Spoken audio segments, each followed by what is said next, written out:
It all started a few months back when my buddies and I began to notice some suspicious behavior from our wives. They were often out late, giving us vague excuses, and their phones were always glued to their hands.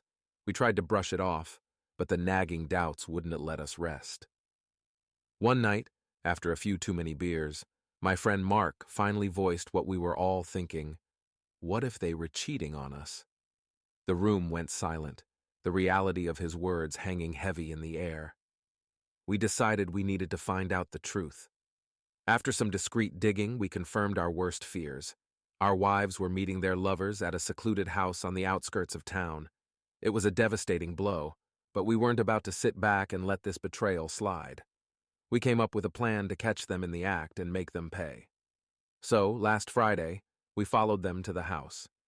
We parked a good distance away and waited until we saw the lights go out, signaling they had gone to their rooms. My heart pounded in my chest, anger and adrenaline mixing into a potent cocktail. It was time to make our move. I sneaked around to the back of the house and found the electrical box. With a few swift movements, I tampered with the wiring, plunging the house into darkness. The silence that followed was deafening. I could only imagine the panic setting in inside those walls. Mark, who had served in the military, brought along a bag with 6 live grenades. He handed one to each of us, his face set in grim determination. "It's time to start the real brutal revenge," he said, his voice cold and unyielding. But this was just the beginning. We crept up to the front door, which we had left unlocked during our earlier reconnaissance. The house was eerily quiet, the only sounds the distant rustle of leaves and our own controlled breaths. We knew our wives and their lovers were inside, probably scrambling to figure out what was happening. As we entered, the moonlight filtering through the windows cast ghostly shadows on the walls. The air was thick with tension, and every creak of the floorboards seemed to echo like a gunshot. We split up, each of us heading to a different room. In the master bedroom, I found my wife. She was huddled on the bed with her lover, both of them wide-eyed with fear. Seeing her there, clutching him like a lifeline, made my blood boil. I tossed a grenade onto the bed, pulling the pin just enough to make the threat clear. "You thought you could get away with this?" I growled, my voice barely recognizable through the rage. "Think again." The sight of them cowering on the bed, wrapped up in each other, did little to soothe my fury. I felt the cold metal of the grenade in my hand, a reminder of how far I was willing to go to make them pay. My wife's eyes met mine, wide with terror and something that almost looked like regret. "Please don't do this," she whispered, her voice trembling. I could hear commotion from the other rooms. Mark and our other friend, Tom, were executing their parts of the plan. The sounds of yelling and furniture being overturned added to the chaos. "This is just the beginning," I snarled, tightening my grip on the grenade. "You are going to regret ever betraying me." Mark barged into the room, his face a mask of controlled fury. He had a look that could have frozen lava. "We need to make sure they understand the full extent of their betrayal," he said, his voice calm yet menacing. "Get them downstairs." I forced my wife and her lover out of the bedroom, pushing them towards the staircase. They stumbled, half-dressed and terrified, down the stairs. The darkness only added to the atmosphere of dread. Tom was already downstairs with his wife and her lover, both of them looking equally terrified. The living room was now our makeshift courtroom, and we were the judges, jury, and executioners. "This is what you get for thinking you could deceive us," Mark said, pacing in front of them. "You thought you could sneak around, play your little games, and we'd never find out. But we did, and now you'll face the consequences." The tension in the room was palpable, every breath labored and heavy. We each took turns laying out the evidence of their infidelities, the clandestine meetings, the whispered phone calls, and the nights spent apart. Every word was a nail in the coffin of our broken trust. As I watched my wife sobbing on the floor, her lover trying in vain to comfort her, I felt a pang of something. Was it sorrow? Anger? Maybe a twisted sense of satisfaction? Whatever it was, it only fueled my resolve. "Do you have anything to say for yourselves?" I asked, my voice dripping with contempt. Her lover, a man I barely knew but now despised with every fiber of my being, spoke up. We never meant to hurt you. It just happened, he stammered. Mark laughed, a harsh, bitter sound. It just happened. That's your excuse? Pathetic. In that moment, I realized that our wives' betrayal was more than just infidelity. It was a complete shattering of the trust and love we had once shared. The grenades we held weren't just tools of destruction. They were symbols of the explosive end to our marriages. Mark pulled out another grenade, the pin already half pulled. This is your final warning. Get out of our lives. If you ever try to contact us again, we won't be so merciful. With that, we left them there, trembling and broken. As we walked out into the cool night air, I felt a strange sense of closure. This was only the beginning of their nightmare, but for us, it was the first step towards moving on. The ride home was silent, each of us lost in our thoughts. The weight of what we had done, what we had become, hung heavy. But one thing was certain: we had made our point, and there was no going back. The drive back home was suffocatingly silent. Each of us was lost in our thoughts, grappling with the gravity of what we'd just done. We didn't talk about it, there was nothing left to say. The path we'd chosen was dark and irreversible. Once I got home, the emptiness of the house hit me. Every corner, every piece of furniture, everything reminded me of her. The betrayal felt like a knife twisting in my gut. I tried to sleep, but the images of the night replayed in my mind like a broken record. The next day, I decided to take the day off work. I needed time to process everything. I sat in the living room nursing a cup of coffee when my phone buzzed. It was a text from Tom Meet at Mark S. place. We need to talk. A part of me dreaded the meeting, but I knew it was necessary. When I arrived at Mark S. house, the atmosphere was tense. Mark, Tom, and I sat around the kitchen table, each of us looking as haggard as the next. "What now?" Tom asked, breaking the silence. "We move on," Mark said firmly. "We don't let them control our lives anymore." Easier said than done, I thought. Moving on seemed impossible when every fiber of my being was still wrapped up in the betrayal. But Mark was right. We had to start somewhere. We spent the next few hours talking, not about our wives or the betrayal, but about our lives, our plans, our future.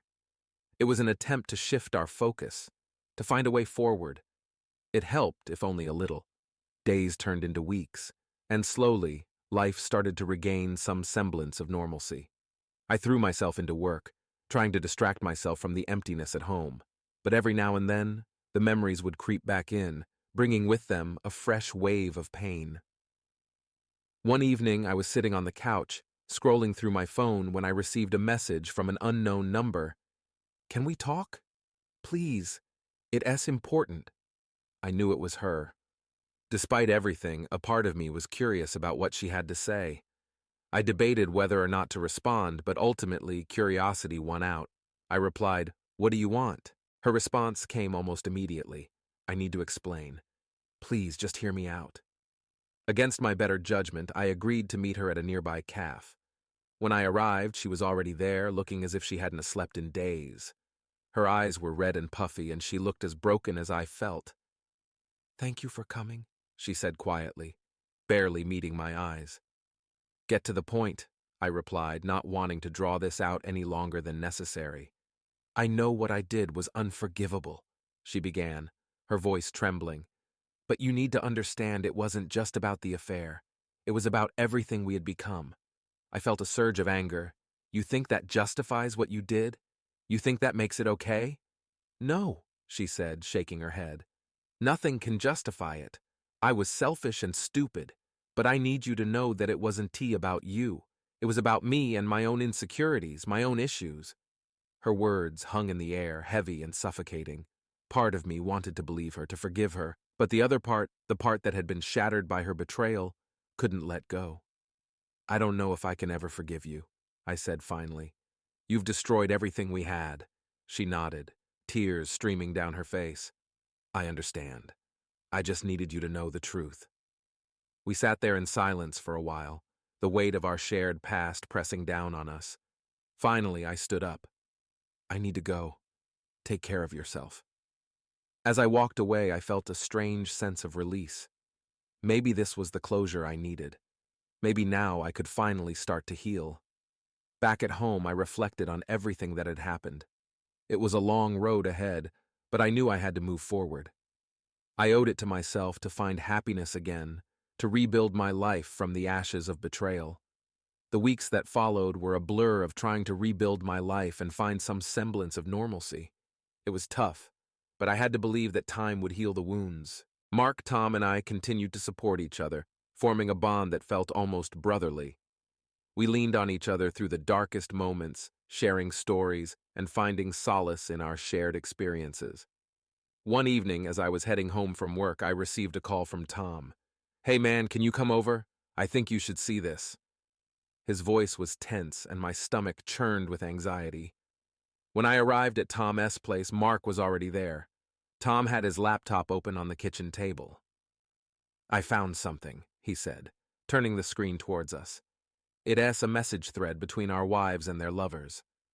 My heart pounded as I read through the messages. They were discussing their plans to meet up, expressing their excitement in a way that made my blood boil.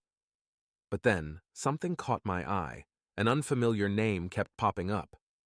"Who is this?" I asked, pointing to the name. Mark S.'s face darkened. "That S. Carl. He is the mastermind behind all of this. He set up the meetings, provided the cover stories, everything. He has been orchestrating the whole thing." The realization hit me like a ton of bricks. This wasn't just about our wives cheating. This was a calculated betrayal involving someone we didn't even know. My anger flared, but beneath it was a cold, determined resolve. We needed to confront Carl and end this once and for all. We devised a plan to track Carl down. It took some time, but eventually we found out where he lived. One Friday evening, we gathered at Mark S.'s place to go over the details one last time. "Are we sure about this?" Tom asked, his voice laced with uncertainty. Mark nodded. "It's the only way. We need to confront him and get the truth." We drove to Carl S.'s house, a nondescript place on the outskirts of town. As we approached, the adrenaline surged through me. We parked a few houses down and walked the rest of the way, our footsteps crunching on the gravel path. When we reached the front door, Mark knocked loudly. After a few tense moments, the door creaked open, revealing a man in his mid-40s, with a smug look on his face. "Can I help you?" he asked, his tone dripping with arrogance. "We need to talk," Mark said, pushing past him into the house. Tom and I followed, closing the door behind us. Carl S.'s expression shifted from smug to wary. "What is this about?" "You know exactly what this is about," I said, stepping forward. "We know everything, the meetings, the cover stories, your involvement." He laughed, a harsh, grating sound. "And what are you going to do about it?"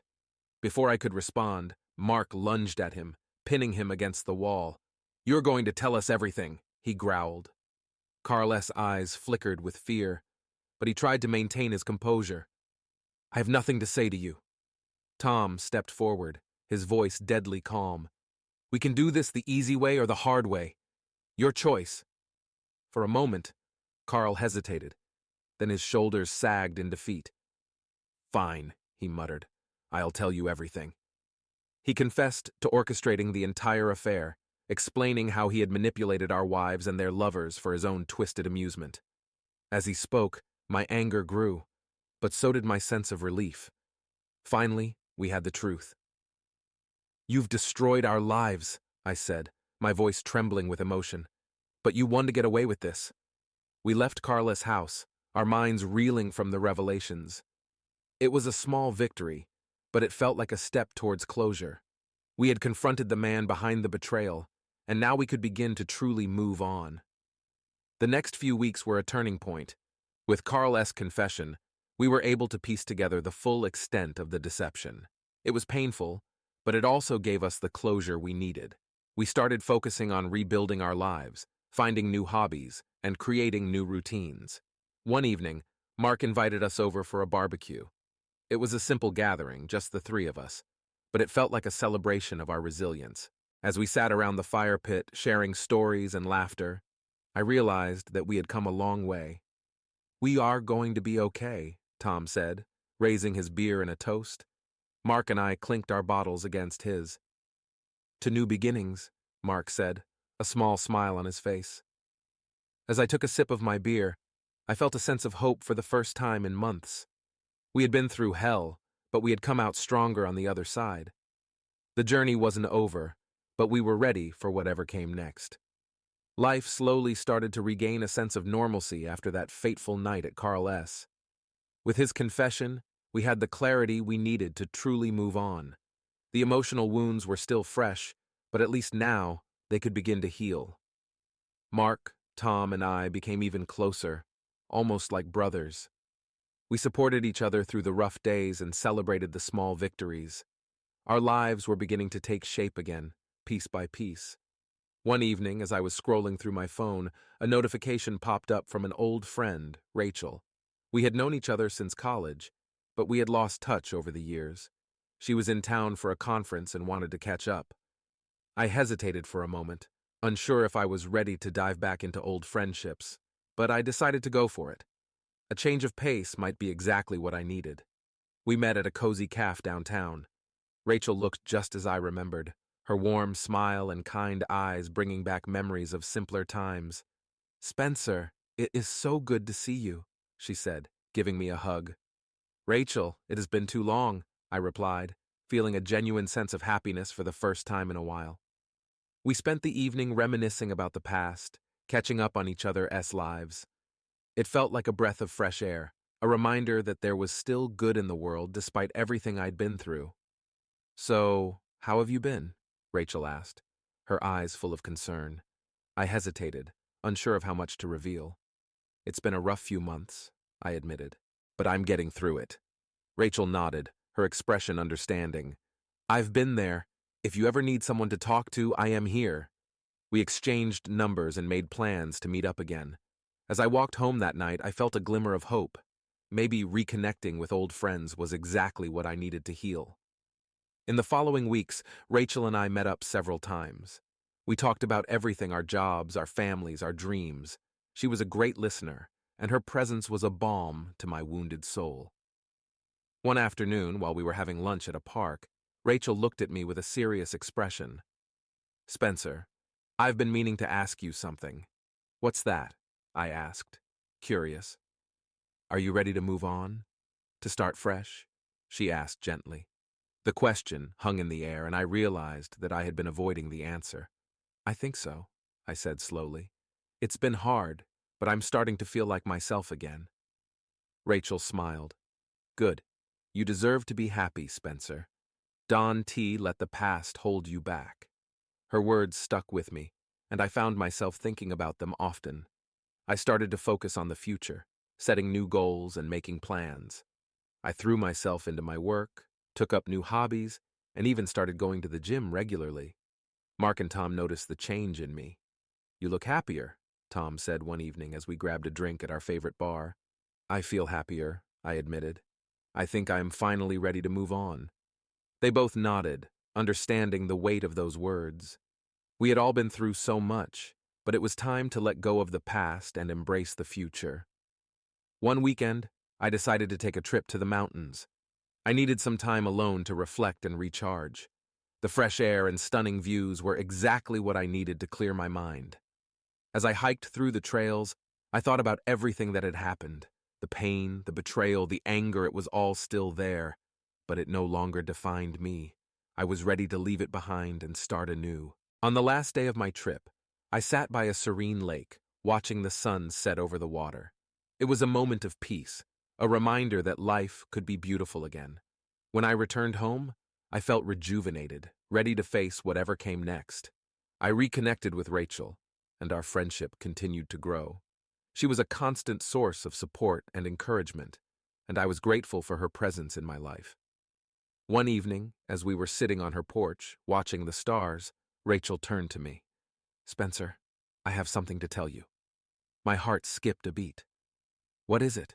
I asked, bracing myself for whatever was coming. "I've been thinking a lot about us," she said softly, "and I realized that I care about you, more than just as a friend." Her words took me by surprise, but as I looked into her eyes, I realized that I felt the same way.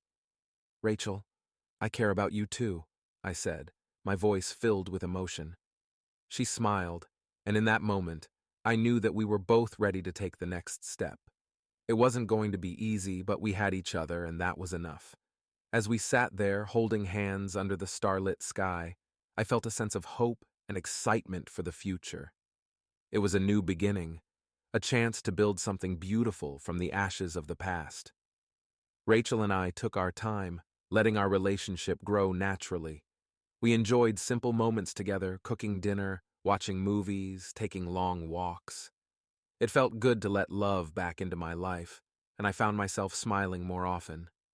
One evening, as we were having dinner at a quaint little bistro downtown, Rachel reached across the table and took my hand. "Spencer, there's something I've been wanting to talk to you about," she said, her eyes serious but kind. "What's on your mind?" I asked, giving her hand a reassuring squeeze. "I know you've been through a lot, and I don't want to rush things, but I was wondering if you'd be interested in coming to a weekend retreat with me. It's a chance to get away, to relax, and to really connect on a deeper level," she said, her voice hopeful. I considered her offer. A weekend retreat sounded like exactly what I needed, a chance to leave the past behind and focus on the future with Rachel. "I'd love to," I said, smiling at her. "It sounds perfect." The retreat was scheduled for the following weekend, so we spent the week preparing and making plans. When the day finally arrived, we packed up the car and headed out early in the morning, the anticipation building with each mile. The retreat center was nestled in the mountains, surrounded by lush forests and serene lakes. It was a beautiful, peaceful place, perfect for reflection and connection. We checked in, settled into our cozy cabin, and then joined the other attendees for the welcome session.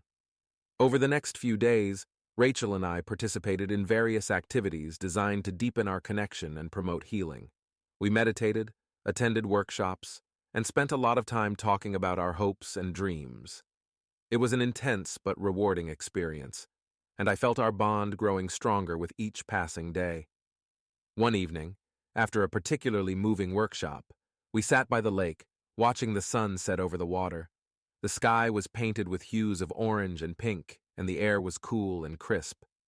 "Rachel, I can't thank you enough for bringing me here," I said, my voice filled with gratitude. "This has been exactly what I needed." "I'm glad you came," she replied, leaning her head on my shoulder. "I knew this place would be special for us." We sat in comfortable silence for a while, simply enjoying each other's presence. Eventually, Rachel spoke up. "Spencer, there is something else I need to tell you." I turned to look at her, my heart racing slightly. "What is it?" "I love you," she said, her eyes shining with emotion. "I know it has only been a few months, but I can't imagine my life without you." Her words took my breath away. I felt a rush of emotions, joy, love, and a deep sense of gratitude. "I love you too, Rachel," I said, pulling her into a tight embrace. "You've brought so much light into my life." The rest of the retreat was a blur of happiness and connection. We left the mountains feeling closer than ever, ready to face whatever challenges life might throw our way. Back in town, we continued to build our life together. I introduced Rachel to Mark and Tom, and they welcomed her with open arms. It felt like the final piece of the puzzle had fallen into place. One evening, as we were having dinner with Mark and Tom at our favorite bar, Mark raised his glass in a toast. "To new beginnings," he said, smiling at us, "and to the strength we found in each other." "To new beginnings," we echoed, clinking our glasses together. Life was good. The pain of the past still lingered, but it no longer defined me. I had found love again, and I was determined to make the most of it. One Saturday morning, Rachel and I decided to take a road trip to a nearby town. We spent the day exploring, visiting local shops, and enjoying the scenic views. As we were driving back home, Rachel turned to me with a mischievous smile. "I have a surprise for you," she said. "Oh? What is it?" I asked, intrigued. "You'll see," she replied, her eyes twinkling with excitement. When we arrived back at her place, she led me to the backyard where she had set up a beautiful picnic under the stars. There was a blanket, candles, and an assortment of our favorite foods. "Rachel, this is amazing," I said, feeling overwhelmed by her thoughtfulness. "I wanted to do something special for you," she said, pulling me down onto the blanket. "You've been through so much, and I wanted to show you how much you mean to me." We spent the evening talking, laughing, and enjoying the delicious food. It was a perfect night, one that I would remember for a long time. As the night drew to a close, I realized how lucky I was to have found Rachel. She was my rock, my confidant, and my best friend. I knew that no matter what happened, we would face it together. Rachel and I settled into a comfortable routine, growing more in love with each passing day.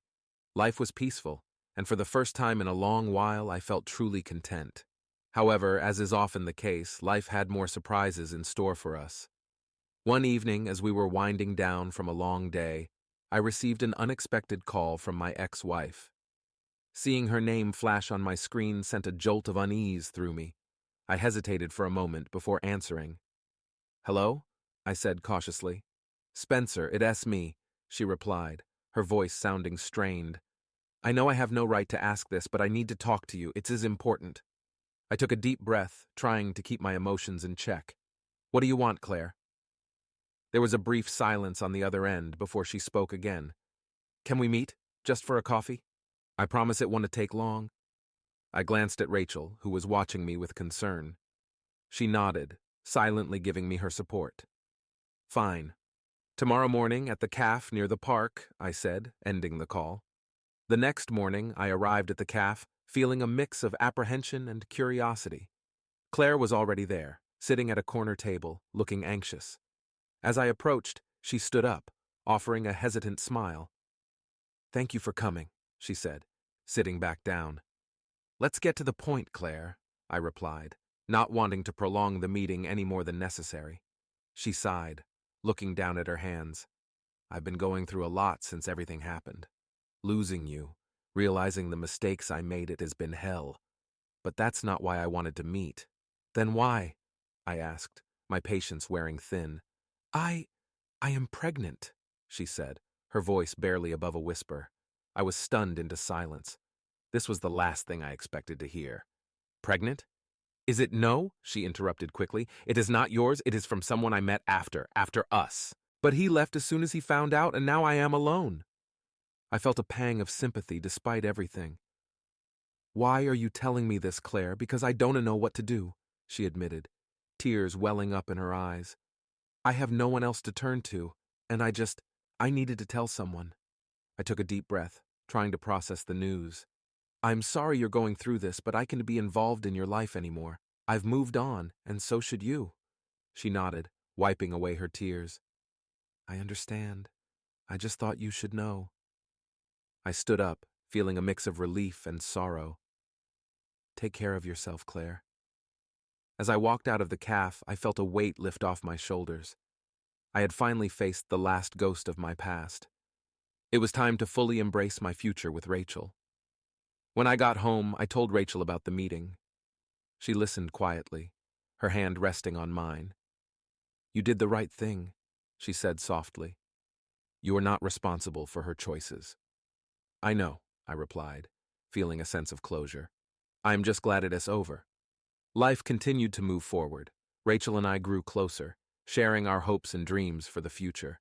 We talked about traveling, starting a family, and building a life together. One weekend, we decided to take a trip to the coast.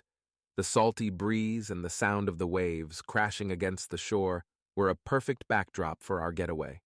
We spent our days exploring the beaches, collecting seashells, and enjoying each other's company. One evening, as the sun set over the horizon, casting a golden glow across the water, Rachel and I sat on a blanket, watching the waves. She turned to me, her eyes filled with love. "Spencer, there's something I've been wanting to ask you," she said, her voice trembling slightly. "What is it?" I asked, feeling a flutter of excitement. She took a deep breath, then reached into her bag, pulling out a small box. Opening it, she revealed a beautiful ring.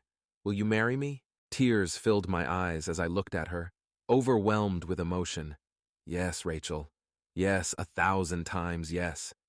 We embraced, the waves crashing around us, sealing our promise. It was a moment of pure joy, the start of a new chapter in our lives. As we walked back to our cabin, hand in hand, I realized how far I had come. From the depths of betrayal and heartbreak, I had found love and happiness again. Rachel had given me a second chance at life, and I was determined to make the most of it. Planning the wedding was an exciting and emotional journey for Rachel and me. We decided on a small, intimate ceremony with just close friends and family. Mark and Tom were thrilled and eager to help, offering their support and encouragement every step of the way. One afternoon, as Rachel and I were finalizing the guest list, she looked at me thoughtfully. "Do you think we should invite Claire?" she asked, her voice gentle. I was taken aback. The thought of inviting my ex-wife to my wedding hadn't crossed my mind. "Why would we do that?" I asked, genuinely curious. Rachel shrugged. "I know it sounds strange, but it might give you both some closure. Besides, it would show that we are moving on and leaving the past behind." I pondered her words. Despite everything, maybe inviting Claire could be a way to finally close that chapter of my life. "You know what? Let S do it," I said, surprising myself. Rachel smiled and squeezed my hand. "I think it is the right thing to do." We sent out the invitations, including one to Claire. A week later, I received a text from her, "Thank you for the invitation. I'll be there. Congratulations." With the guest list finalized, we focused on the details of the ceremony. We chose a beautiful venue by a lake, surrounded by lush gardens and blooming flowers. It was the perfect setting for our special day. As the wedding day approached, I felt a mix of excitement and nervousness. I couldn't believe how far I had come, and I was grateful for every moment that had led me to Rachel. The morning of the wedding was a whirlwind of activity. Rachel and her bridesmaids were getting ready in one cabin, while Mark, Tom, and I prepared in another. As I adjusted my tie in the mirror, Mark clapped me on the shoulder. "You ready for this, man?" he asked, grinning. I nodded, feeling a surge of emotion. More than ready. Tom handed me a small box. "We got you something," he said, smiling. I opened it to find a pair of elegant cufflinks engraved with my initials. "Guys, this is amazing, thank you." Mark and Tom exchanged a look. "We wanted to give you something to remember this day by," Tom said. "You've been through hell and back, and you deserve all the happiness in the world." Tears welled up in my eyes as I hugged them both. I couldn't have done it without you guys.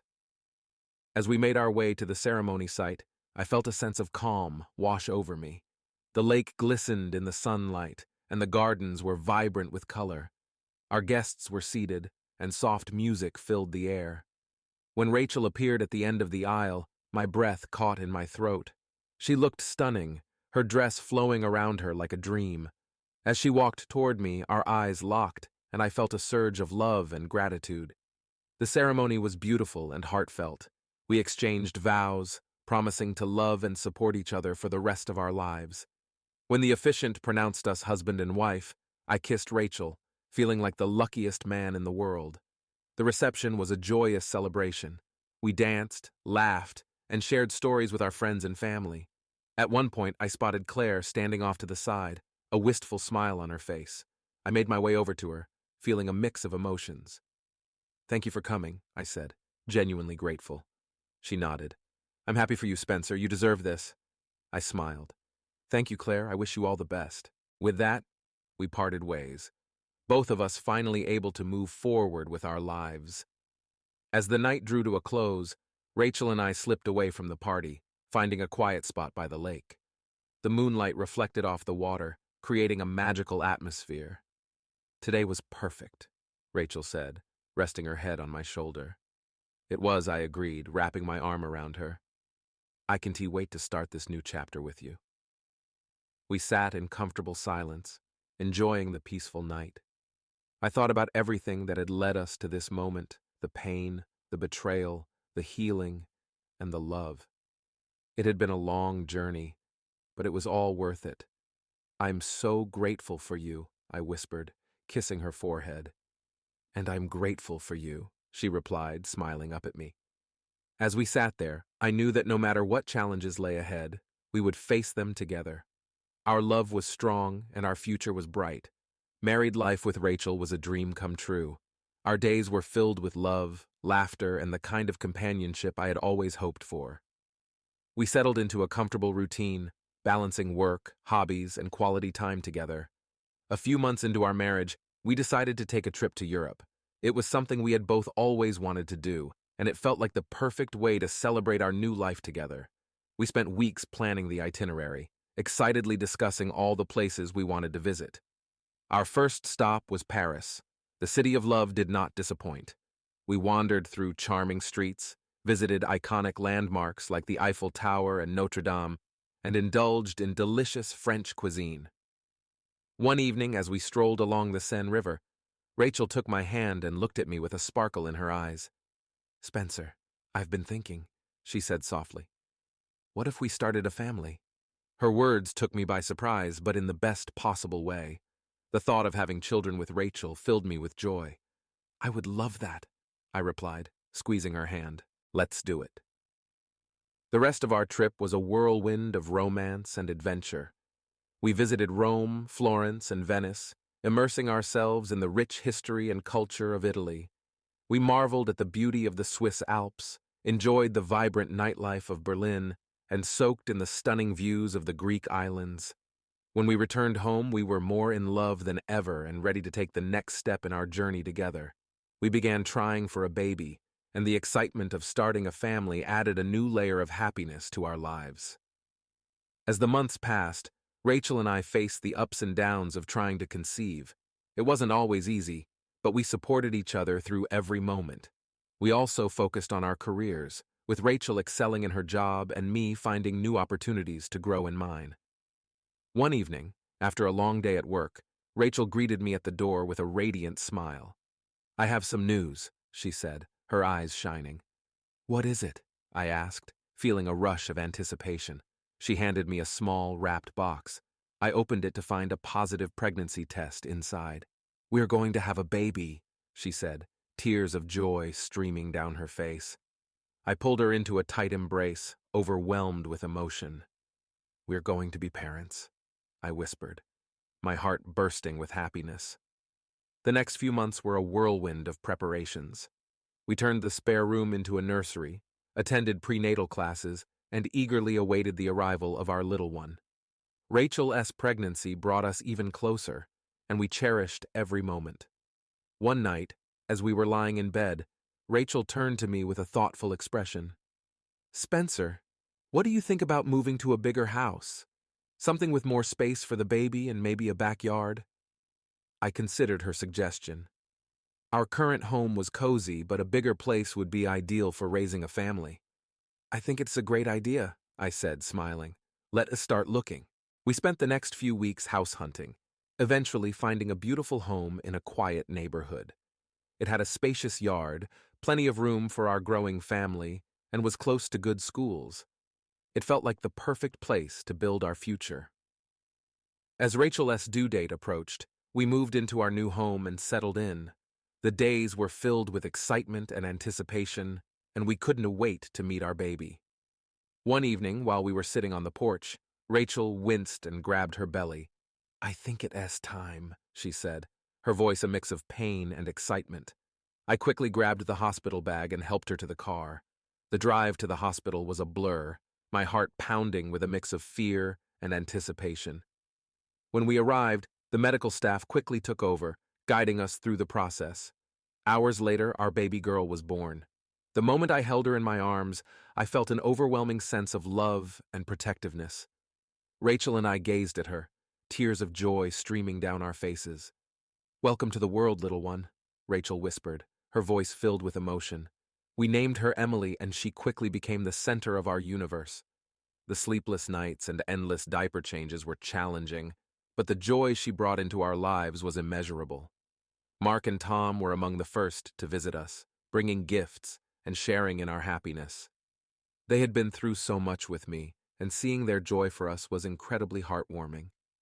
As the months went by, we settled into our new roles as parents. Life was a beautiful blend of chaos and love, and we embraced every moment. Rachel and I continued to support each other, our bond growing stronger with each passing day. One afternoon, as I watched Rachel play with Emily in the backyard, I felt a deep sense of gratitude. Despite the pain and betrayal of the past, I had found love, happiness, and a family. It was more than I had ever dared to hope for. "Spencer," Rachel called out, waving me over. "Come join us." I smiled and walked over, scooping Emily into my arms. As we laughed and played together, I realized that this was the life I had always dreamed of, and it was only just the beginning. Married life with Rachel felt like a dream come true. We settled into a comfortable routine, enjoying the simple pleasures of everyday life. Our home was filled with laughter, love, and a sense of peace that I had longed for. One weekend, we decided to tackle a home improvement project. Our backyard had a neglected garden area that Rachel was eager to transform into a beautiful oasis. We spent our Saturdays digging, planting, and designing, turning the space into a vibrant haven. One afternoon, as we were taking a break from our gardening efforts, Rachel turned to me with a thoughtful expression. "Spencer, have you ever thought about starting a family?" she asked softly. I looked at her, my heart swelling with love. "I have," I admitted, "especially since meeting you. I think we'd make great parents." Her face lit up with a radiant smile. "I've been thinking about it a lot lately. I think we are ready." We spent the next few months discussing our plans and dreams for the future. We agreed that starting a family was something we both wanted, and we were excited about the possibilities. One evening, as we were sitting on the porch, watching the sunset, Rachel turned to me with a gleam in her eye. "Spencer, I have some news." I felt a rush of anticipation. "What is it?" She took my hand, her smile widening. "I am pregnant." Tears filled my eyes as I pulled her into a tight embrace. "Rachel, that is amazing. We are going to be parents." The following months were a whirlwind of preparations and excitement. We turned the spare bedroom into a nursery, filled with soft colors and adorable decorations.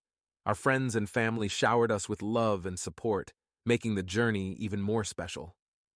One day, as I was putting the finishing touches on the nursery, I received a call from Tom. He sounded excited. "Hey, Spencer, guess what? Sarah and I are expecting too. That is fantastic news," I exclaimed, feeling a surge of joy for my friend. "We should celebrate."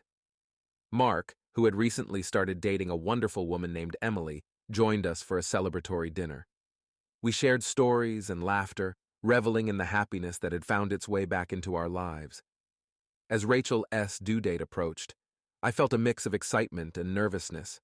I wanted everything to be perfect for our little one. When the day finally arrived, we rushed to the hospital, our hearts pounding with anticipation. The labor was long and intense, but Rachel was incredible throughout the entire process. When our baby girl was finally born, I was overwhelmed with love and awe. Holding her in my arms, I felt a sense of completeness I had never known before. "Welcome to the world, Lily," I whispered, tears streaming down my face. Rachel, exhausted but beaming with happiness, looked at me with pure love. "She's perfect." Our lives changed in the most wonderful way. Lily brought an abundance of joy and love into our home. Watching her grow and learn was an incredible experience, and Rachel and I cherished every moment. One evening, as I was rocking Lily to sleep, I thought about the journey that had led me here. From the depths of heartbreak and betrayal to the heights of love and happiness, it had been a tumultuous ride, but I wouldn't change a thing. Rachel and I continued to nurture our relationship, making time for each other amidst the chaos of parenthood. We took turns caring for Lily, ensuring that we both had moments of rest and relaxation. Our bond grew stronger with each passing day. One weekend, we decided to take a family trip to the mountains, the place where Rachel and I had first realized our love for each other. We rented a cozy cabin and spent our days hiking, exploring, and making memories with Lily. One evening, as we sat by the fireplace, Rachel turned to me with a contented sigh. "This is perfect," she said, snuggling closer. "I couldn't ask for anything more." I kissed her forehead, feeling an overwhelming sense of gratitude. Neither could I. This is everything I ever wanted. As we sat there, the warmth of the fire wrapping around us, I knew that our journey was far from over. There would be challenges and obstacles, but we would face them together, with love and strength. Life was a beautiful adventure, and with Rachel and Lily by my side, I felt ready for whatever came next. Our story was one of resilience, love, and hope, a testament to the power of healing and the beauty of second chances.